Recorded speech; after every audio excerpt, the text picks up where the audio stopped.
First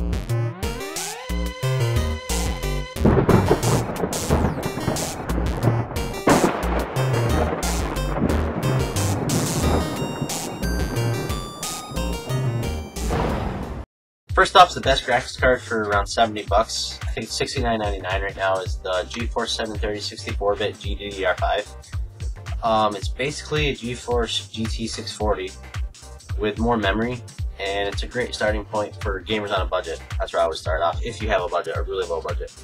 Next up is the best graphics card for about 95 to 100 bucks. And for this, I'm going to pick the AMD R7 250X. It's actually a HD Radeon 7700 or 7770, and for most gamers this will get your HD gaming fix going. You can probably play most games in HD 1080p, probably low settings to medium. Alright, next up is the best graphics card from 125 to 150.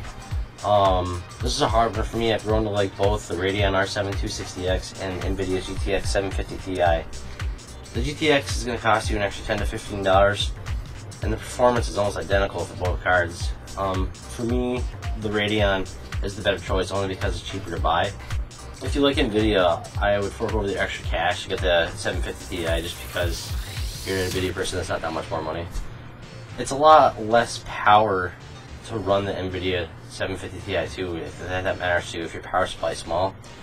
It's only 60 watts compared to the 115 watts it takes to run the Radeon, so take that into consideration when you're thinking about this. Alright, moving up to the next one is going to be the best graphics card for $200. This is going to be another hard choice for me. You got the Radeon R9 280 and the Geforce 960, which are very similar in performance. If you're looking for more memory bandwidth for your PC, I would recommend the Radeon just because it has 240 gigabytes a second compared to the GTX 112 per second, so that's a big buffer difference right there. But if you're looking to conserve power, then the GTX is hard to get. You only use a single 6-pin PCI cable to power it, and it's 120 watts TDP compared to the Radeon's freaking 200 TDP for hits, so that's a big difference there for power consumption. Okay, moving on from there, we're going to go to the best graphics card for around 270 bucks. The Radeon R9 290 has gone down in price, and it really has no competition for that price range. It's $30 less than the 300 bike range, so that's a good thing for them. I'd say this can run most games at 1080p, medium to full settings. It's a great card to get at this price. I mean, it's a good steal for the price, so I highly recommend that one to look at. Okay, moving up to like the plus 300 range, 300 to plus 300, we're going to say the Radeon R9 290X. It's a power-hungry card. It consumes 250 watts, but it's really good performance for the price. It's only $310 right now. It'll get into 4K gaming. 4K monitors are out there, people are buying them. This is a starting point for 4K. It's not exactly the best card for it, but it'll get you going there for a little bit. And I think for 1080p gaming, for most of us out there, is probably what we're going to be looking at. It's going to be fine. It'll be a good price to get that with. But just remember, you're going to need a bigger power supply because it sucks up 250 watts when it's at max. So keep an eye out for that one. For $340, you want to look into NVIDIA. You're going to want to look at the Geforce Gtx 970. This card will run games most of the time better than the R90X. At 1080p gaming, of course. When it gets to 4K playing video games, it's a little bit closer with the cards.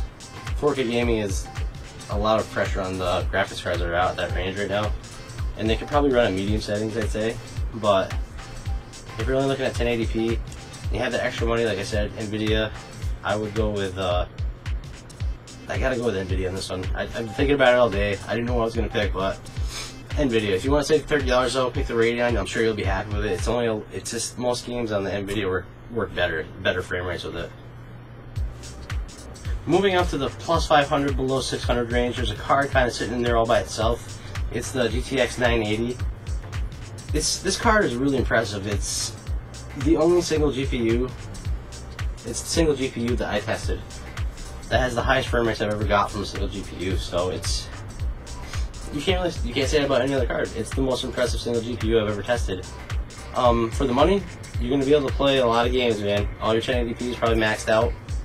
4K gaming is going to be looking good, and I can't really recommend it enough. If you have the extra money for it, it's going to make all your gaming look amazing. So I highly recommend it.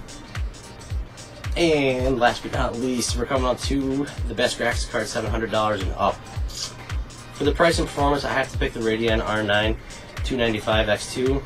It has 5,632 shaders and has a higher frequency than the Radeon R9 290X. This is what you're going to want to get if you're looking to only buy one card for your system instead of multi-card SLI or X-Fire hookups and stuff.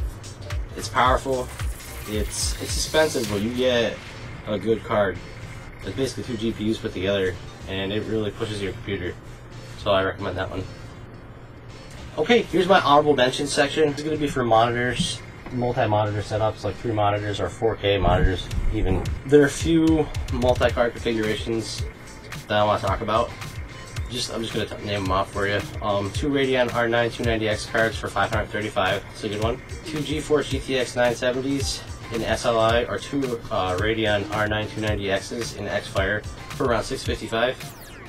And then last but not least, it's going to be the 2 Geforce Gtx 980s for around $1,100. This is going to help you with your multi-monitor setup, your 4K gaming, and it's really just going to be a very powerful system you're going to be able to use for a while. Hope you guys enjoyed the show. Please like, comment, and subscribe for more best for your money computer shows. Thanks for watching. Like and subscribe for more videos. We're going to be doing the best motherboard of the month, the best CPU of the month, and the best SSD drives for the month. Hope to see you there.